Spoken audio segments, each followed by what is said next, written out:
To start out here, we have Wunjo in reverse. So this is for grounding the reading. It looks like there is some negative situation or negative energies. There's like this submergence into like kind of a feeling of hell almost. Just so much negativity, toxicity. It's like sadness and confusion and just feeling possessed by negativity and feeling like the need to rage and just kind of overwhelm. And it could even be like some type of bipolar thing where there's like this back and forth where there's negativity and then also just like totally impractical, delusional positives too. It's like just things very, very much imbalanced here. Just feeling imbalanced in life and just feeling like everything is, also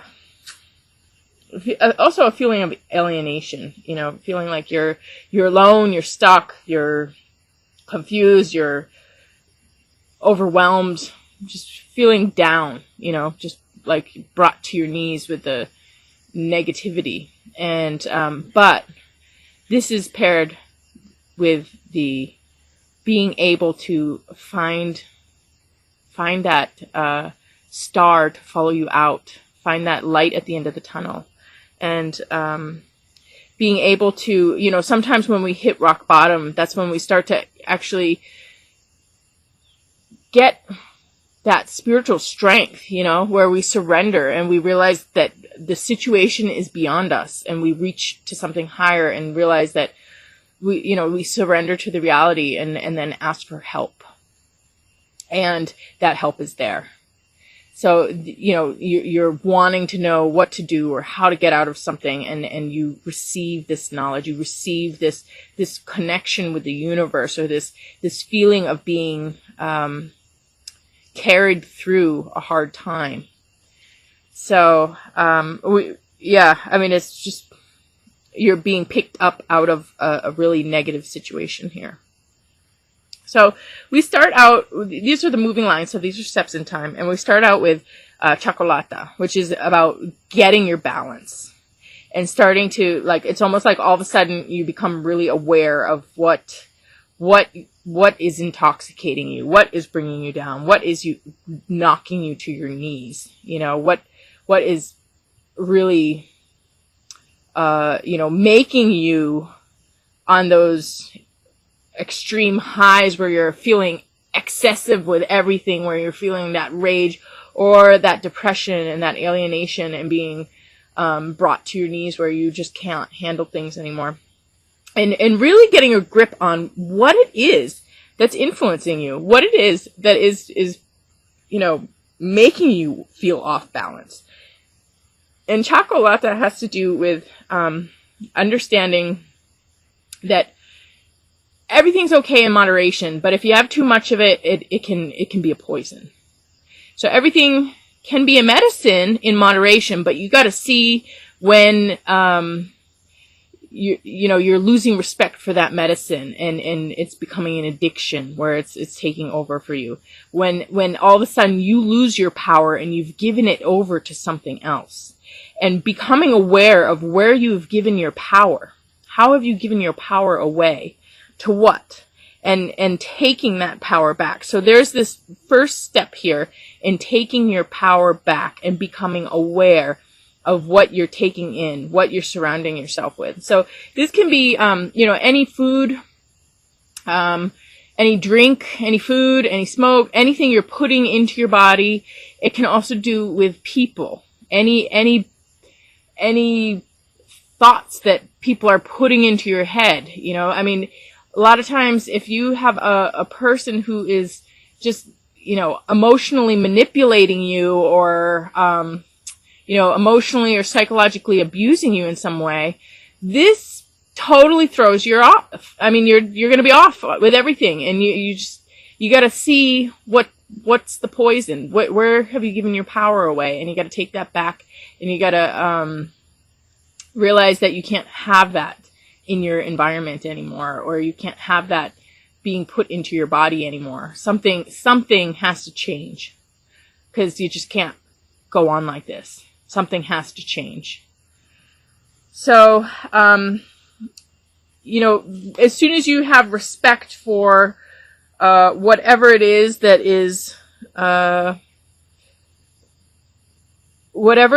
you feel that you need, or you feel that you're powerless over, all of a sudden you're gonna realize that you don't need it, and you have your own power, and it will help you to it's like you gain your own strength, you gain your own footing, and you start to moderate your intake of anything into your body, or anything into your mind, or into your energy system. And then we have it paired with a rune of protection. So this is about warding off evil, shielding yourself, guarding yourself, being connected to source, awakening, the higher life, really having those channels of energy open to take you out of this. So this is this is almost those mystic thoughts in your subconscious, but it's also your will and your ability to connect with what you need to connect with to pull you out of the situation. Then we move into Tai Tip, which actually has to do with collaborating with other people, finding your right people and working with them, and being able to do something beyond what you could do by yourself. So all of a sudden, this feeling of alienation, you don't have that anymore, and you're connecting with the right people so that you can really thrive in your work and service, and have those right connections with the people around you to be able to do more than you could by yourself. And then I pulled a clarifier for that, and this has to do with getting what you need in the physical world, getting problems solved. OSHA has to do with healing earth issues, healing the problems around you, and coming together with others to sort out problems. So this is about coming together with people you care about to work out issues, and coming to clarity when before you felt like you were in a state of chaos or confusion, or there's something that needed healing, and then all of a sudden you come together with people and everybody focuses on this problem, and there's some type of resolution when it comes to this issue. And then we have it combined with manas, which is the concept of self and people, and your connection with people, and who can you trust, who can you not trust, and really having intelligent relations and intelligent emotional intelligence with people. So there's this strong clarity of who you can trust and who you can't trust, and aligning yourself with the right people, and aligning yourself with your higher self. Again, finding your own power, and being with people who appreciate and respect that. And then we move into Sasquatch. So we have a king of earth and then a king of mind. And Sasquatch is something that is beyond belief systems. It's something that kind of breaks through your normal world. A lot of times people cannot accept something beyond their belief system, and they reject it, and they just automatically do it. It's like, it's almost like habitual response to reject something beyond belief system. So you feel like you fit in, or you feel like everybody thinks you're normal. But, there's a lot of mass confusion. There's a lot of mass illusion where people can't really see, or people have this, almost like this collective blockage to things outside their comfort zone. So Sasquatch is, about the Bigfoot.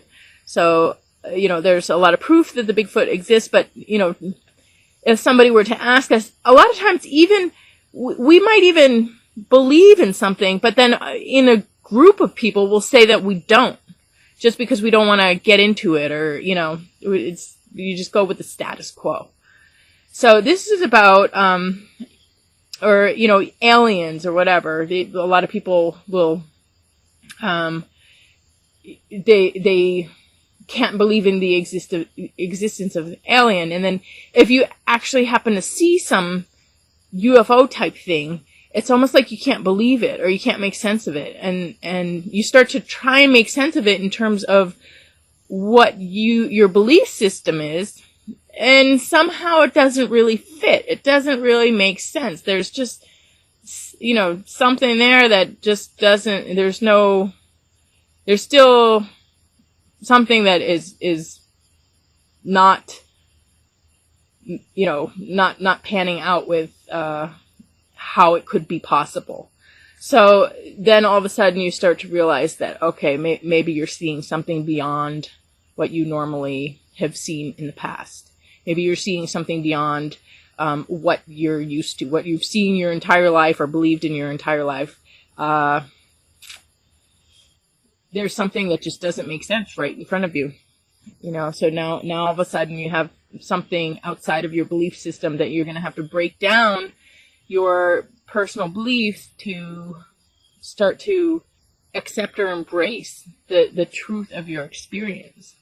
So this has to do with, the truth of your experience, breaking down old belief systems, and kind of coming to a awakening, or an expansion of thought, or an expansion of understanding.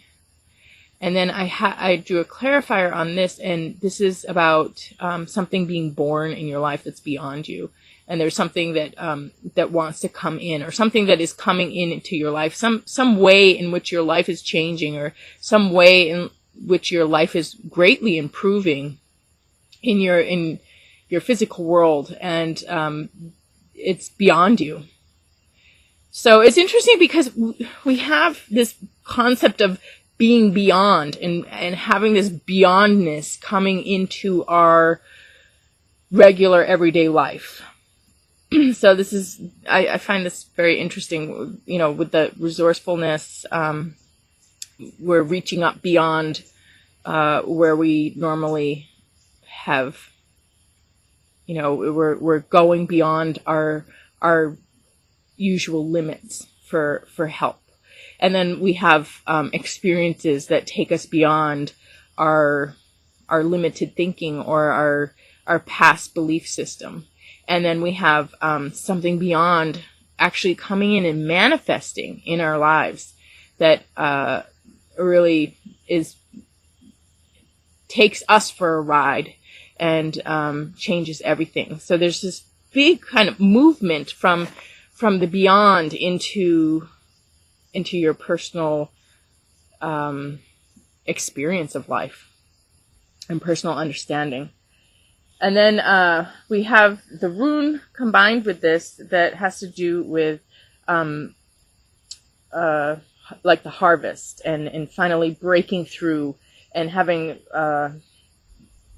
all of your hard work, or all of your prayers finally being answered, things finally coming in for you. Having that success and that peace, and feeling, accomplished at the end of a cycle, feeling the changes that are happening, and the ending of a lot of hard work, and kind of moving into an easier way. So it's like getting the hang of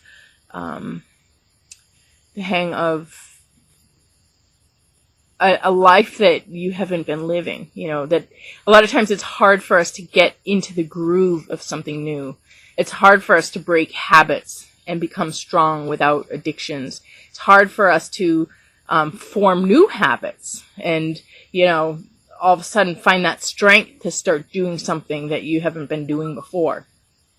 So we have this movement into a new cycle here, and having that strength to move into that new cycle, combined with you know, having our thoughts change and having our physical life change. So we have a lot of changes after kind of getting a grip on things here, and then having the right connections with people, and then again having something beyond us coming in and answering our prayers and being kind of being that miracle we've been waiting for from the universe. So there's a lot of stuff. I mean, this one has to do with people being there for you, but most of this is, you know, coming from beyond, coming from your own connection to the universe, kind of all of a sudden kicking in and making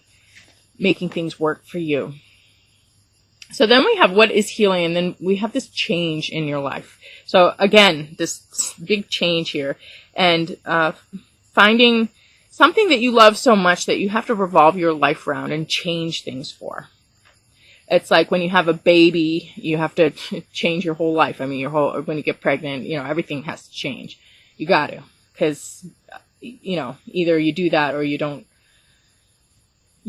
accept the responsibility of your life or the things that you care about.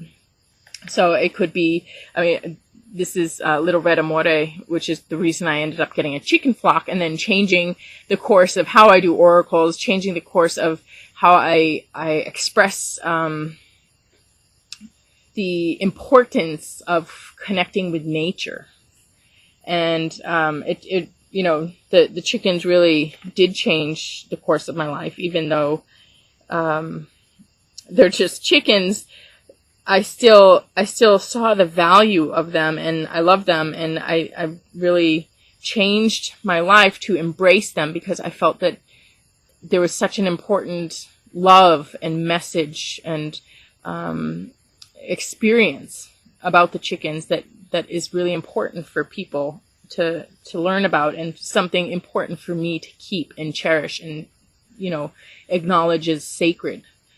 So as you embrace this new thing in your life, and it might change your career, it might change your course of plans, but or it might just alter them in some way. But there is this shift and change, this death and rebirth in your planning for life, and what you the way you live day to day, where you have to do what you need to do for what's important.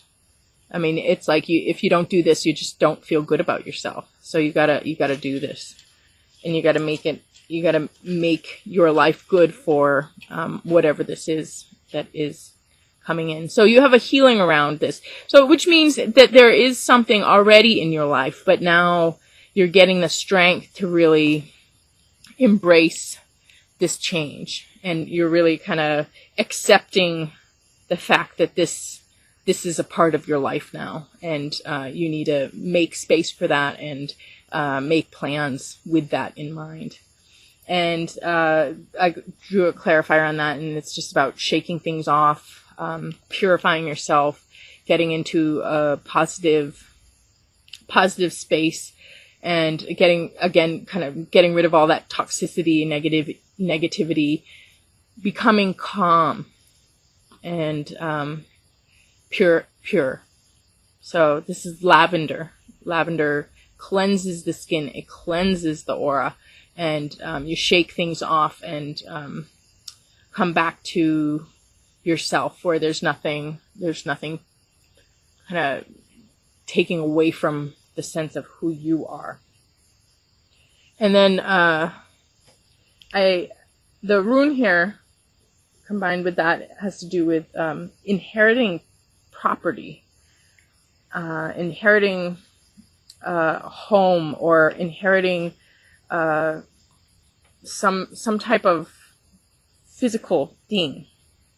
And it can also have to do with people coming into your life, and, you know, almost like a new group, or it can be some type of increase or abundance in some way that's like physical and tangible in your physical world. So I feel like it has to do with the sense of home, though, the sense of your personal life, you know, something physical or tangible that comes into that, and you feel that it's really important or it's really significant. So again, it kind of is similar to the concept of Little Red Amore, but this is not so much just one thing, but more of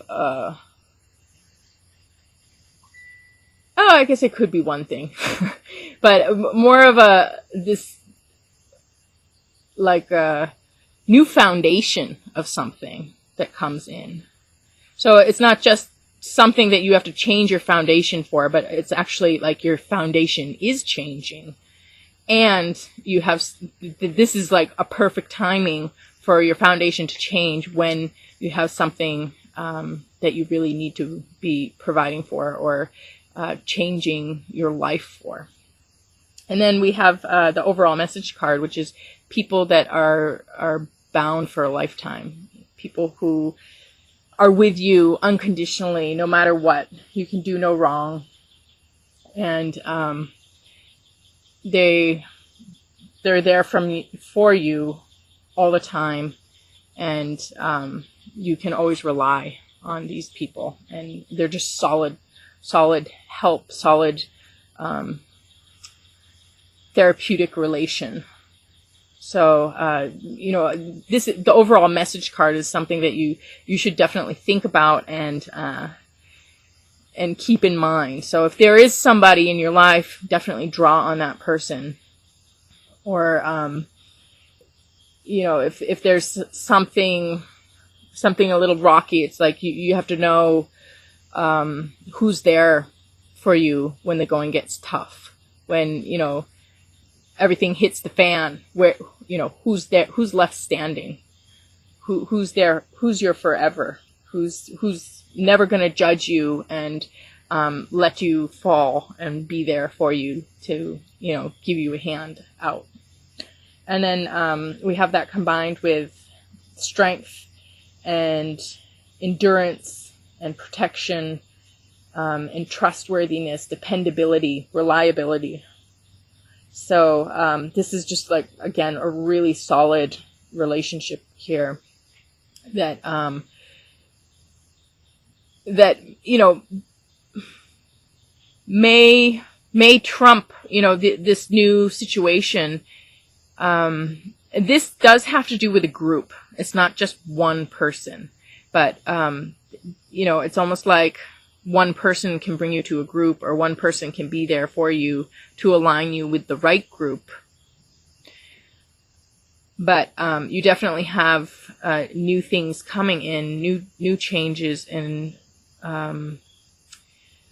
things from beyond coming in to enrich your life and make it more spiritual and more fulfilling and more magical. So again, your card here, resourcefulness, the baobab tree, it says, your thirst for knowledge will be answered by mystic thoughts in your subconscious. So be listening to the universe and to the source of things, and, you know, have faith that you are going to be cared for and provided for, and you got the people, you got the strength, and you got magic coming into your life, as well as you know, important things that are going to give you a much stronger foundation and bring you out of any difficulties that you have been struggling with. So, excellent reading, Sag, and I'm going to go out in the yard and do a live chicken oracle for you.